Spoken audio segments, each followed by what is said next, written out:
What's up, guys? Welcome back to another episode of the podcast that's all about helping you feel confident with your kinks so you can share them with your significant other. Our special guest today is Dolly. She was sweet enough to come on the show to share her experience with hiring a professional and share some of her insights to going to live events. It really put me at ease to hear a little bit of nervousness is completely normal when you're going to some of these events. I think you'll really enjoy this episode if you're curious about going to events or if you're just wanting to meet some people in the community. So I hope you find this episode helpful. I announced this before, but my fiance and I started a second podcast. It's exclusively on Patreon. To check it out, head over to patreon.com/dreamalittle. As always, I will link to that in the show notes. All right, let's get started. Hey, Dolly, thank you so much for coming on Dream a Little. Hi, thank you for having me. Yes, of course. So I'm really excited to get to know you a little better. Can you tell me a little bit about yourself and where you find yourself within the ABDL community? Sure. Well, basically, I just started really becoming part of the online community about a year and a half ago. And yeah, it's been quite a journey, but I've got to meet some really cool people. And yeah, it's wonderful. And I just love the diversity and all the different people around the world that I've got to talk to. Yeah, it's great. I'm an artist. I do a lot of photorealism work. And I kind of started out doing stills from AB Dreams videos. Oh, wow, that's cool. Definitely love their website and all of their content. Oh, me too. And I love Loli. I mean, I got talking to her on Instagram, and she's wonderful. And she introduced me to lots of other people like Luna, and just everyone's been wonderful and so welcoming and kind to me.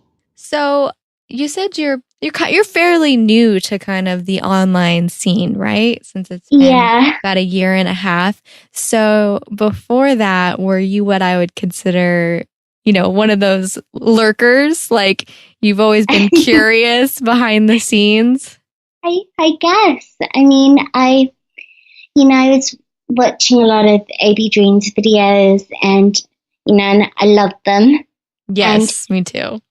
Oh, God, they're awesome. And it's kind of, it's really how I discovered, or not discovered, because I guess I've known that I was an AB for, a long time, since I was about 14. That's when I first started discovering, the community, like through the internet and everything. But yeah, AB Dreams, it's just, sorry, I'm gibbering like crazy here.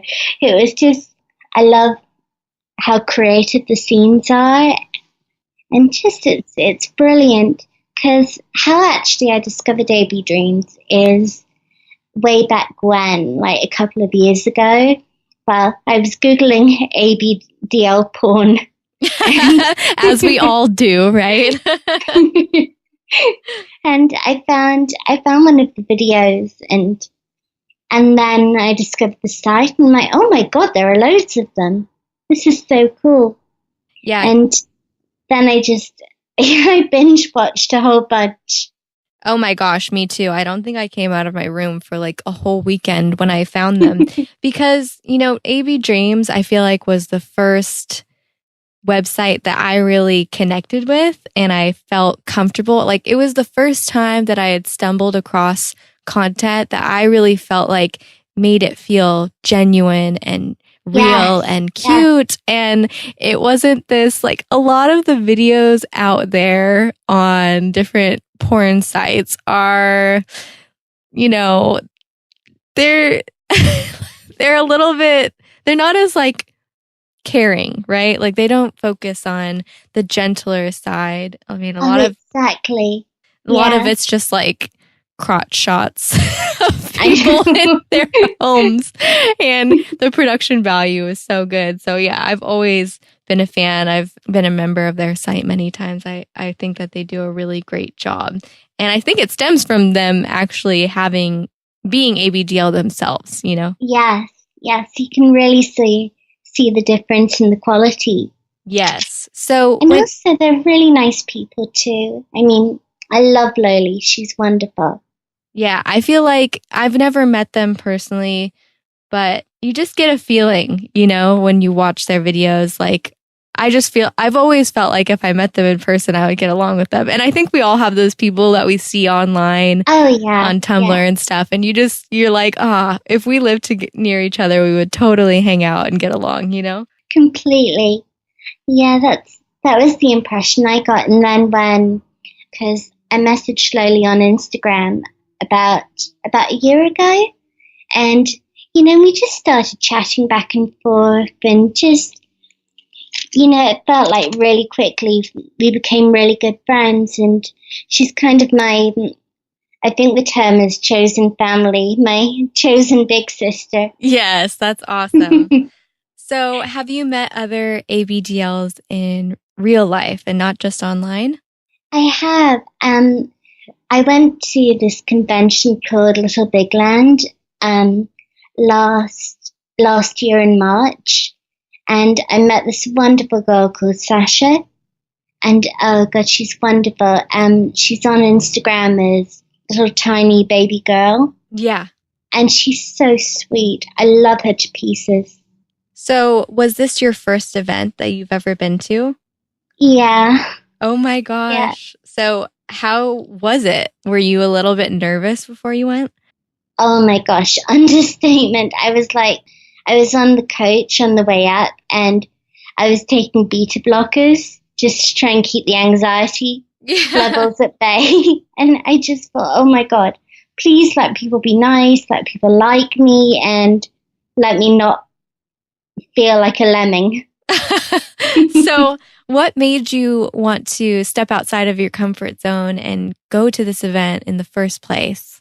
Well, basically how it happened is I'd just been on Instagram for, I think it was just a couple of weeks. And I was scouting around, and I saw this post by Sasha, and she mentioned the event, and I asked about it. I said, when is it? And then she sent me a message, and we just got talking, and she told me all about it. And the next thing I knew, I'd booked my coach tickets, and I was on my way up.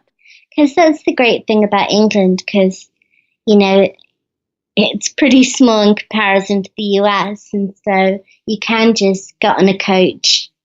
Yeah. Is there a big scene out there with ABDLs? Is it pretty popular? It's definitely growing. I think it's more I'm still, I'm still learning about it and still connecting with people, but it is pretty big. That's great. So how many people do you think were at this event? Oh, I'm not very good at guessing numbers. I think a couple of hundred. Oh, okay. So it was nice and intimate. So what goes on at this event? Everything. God, you've got Lego, you've got talent shows, and lots of party games like Pass the Parcel and things like that. It's a brilliant event, and it's so small. It's just like, it really feels like a party, and you can just mill around, and everybody's so friendly. Wow, that's awesome. So I'm always curious to know, when you go to this event, did you see any familiar faces from people you had seen or noticed online?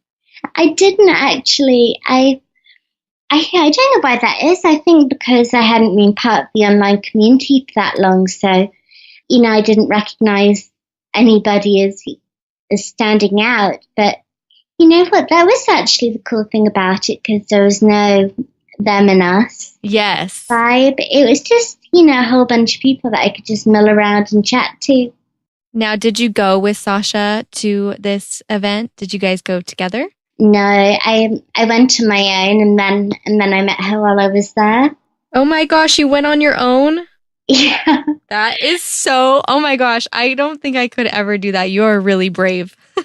Thank you. I bet that looked crazy. Yeah. One of them. Yeah. So how long, like, after you walk in, like, was it overwhelming a little bit at first to see everybody in their like outfits and things like that? Kind of, but it's amazing how quickly, it's just like jumping into a swimming pool. It's a bit of a shock at first, but within minutes, you've ducked your head under and you're just, you're just enjoying it. And also, what I really liked about it is because, where you can just be in a little space, and I felt like it was easier to, I was more accepting of myself, feeling shy, like you can just stick in a passy and, and no one thinks anything of it. Yeah. That's probably really liberating while you're at an event like that. Oh, it was. It was wonderful. And just like all the party games and everything, it was just like being a kid again. It was great. That's awesome. So what was the crowd like? Were people all around your age, or did it vary? It was mostly people around my age, and there were a couple of older guys, but everyone was just really, really sweet and friendly. There was no snottiness or anything like that. It was just, everyone was so welcoming, and it was kind of like, your first day at kindergarten. Yeah. And you felt a bit weird for a while, but also the staff were really nice, and they show you around and they introduce you to people, and before long you're up to your shoulders in the ball pond. Yeah. So wait, what did you wear to this event, and did you change once you got there, or did you wear it during your commute over there? Yeah, I brought a little suitcase and it had dips and things, and I wore kind of like an in-betweeny outfit on the coach. So it was my favorite pink jumper, and just, but when I got there and, and everyone was changing in this big room, and, I put on a onesie, and yeah. And then you were just totally comfortable. Yeah. No, I was surprised at how quickly I became comfortable, because honest to God, on the coach, I'm thinking, Christ, what am I doing? What am I doing? Oh my God. Turn the coach around, please. Yeah, I'm sure. But you persevered through that nervousness, and you went, and that's totally awesome. I mean, was that the first time anyone has ever seen you in an actual little space before, or a little space of little you has like made an appearance, so to speak?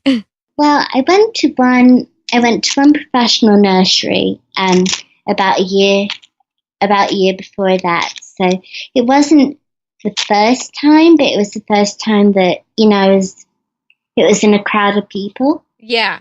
So for the professional nursery, I'm really interested to hear more about that. So how does that work? Well, basically, because I had a bit of money, and I had enough to do a 24-hour stay at this nursery. And so I thought, you know what, make the leap, go and do it. Yes. And so I did. So I emailed them, and that they were really nice. And so I ended up making a deposit, and then booking a session. And again, I mean, when I was on the coach going up there, I'm thinking, Christ's sake, what are you doing, you crazy lady? I mean, they could be anybody. That's true. You never know. But once again, it was fine. They were really nice. And again, it didn't take me that long to get into the headspace. You know what I've always been curious about too with these professional nurseries? I highly doubt they have like a Yelp page or something like that where you can just go on and see reviews. Yeah. So how did you know that you could trust them? Did someone tell you about them, or were they just on social media? It was just their website that I came across. Really? And, yeah, so it was taking a huge leap of faith, but I'm glad that I did. It was a great time, and it just felt, 24 hours. It's really immersive. Yes. So Yeah. do they like ask you questions about what you want, or do they kind of take control of the whole situation? It's kind of a balance. I mean, because when I got there, I sat and talked with the woman for 10 minutes, and they had this really cute dog, and so I was cuddling him to help me feel more relaxed. And then she just said, you're ready to go to the nursery now? And I said, yep. And and then it just went from there, and it felt wonderful. One of the things that I think, helped me fall into the space quicker is because I come from a performing arts background. Yes. And so I went to this drama school for 7 years. It was like my high school. And it's like a balance of, regular lessons, but you also have stuff like acting for film and TV classes, which is really cool. And I think, just because, we do a lot of improv and drama and that kind of thing. And so I'm quite good at, slipping into, any kind of headspace. I'm sure that really helps get you into the role. And I bet it makes whoever the caretaker was feel more comfortable as well when you're able to kind of surrender, and he or she doesn't have to work so hard at trying to make you feel comfortable, right? Yeah, I guess so. I mean, we did develop a really good rapport, and I think you can tell within the first couple of minutes whether it's someone that you're going to be able to really, let loose with. And she was so nice. That really helped. And it's kind of about, whether you're doing like, I don't know, a professional scene or whatever, if you get that instant connection, then it just kind of flows from there. Yeah, and I feel like that stems from a sense of like trust. Oh, completely. Yeah, I mean, trust is, it's everything really.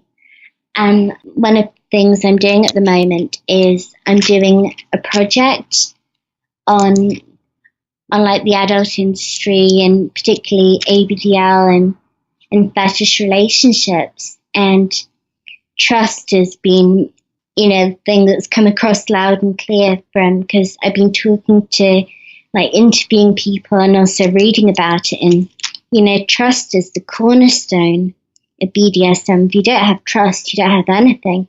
It's so true. They say that about relationships too, but especially so when you make yourself so vulnerable. It's like you're standing naked in front of someone and being like, okay, well, take your hit, Yeah, completely. Yes, I know that it took a long time for me to work that up with my boyfriend as well. And, it involves, like, I think the theme throughout this whole conversation has been you stepping out of your comfort zone to do things. And I feel like that's the only way you can really experience your fantasies, whether you're paying for them, whether you're dating someone, or whether you're going to an event. Like, you are gonna feel a little uncomfortable, right? Absolutely. But if you stay in your comfort zone your whole life, you're not going to get anywhere interesting. I totally believe that. Give yourself that push. Yes, 100%. Well, Dolly, we're running out of time here, but I wish we could just keep talking. Thank you. Me too. Thank you so much for coming on. How can people learn more about you? Okay, I'm just looking at my my social media links while I'm here. My Instagram, that's probably the best way to find me. I'm rocker.dolly. Yeah, that's my Instagram. And what else am I on? Because that's the one that I mainly use. And you're on Tumblr as well? Oh, yeah, Tumblr. Yeah, that's right. I am, sorry. Oh, God. And what is wrong? And FetLife. FetLife, yeah. Yes. FetLife is easy. I'm Dolly Rocker, fetish artist. Awesome. And your book? Oh, yeah, God, my book.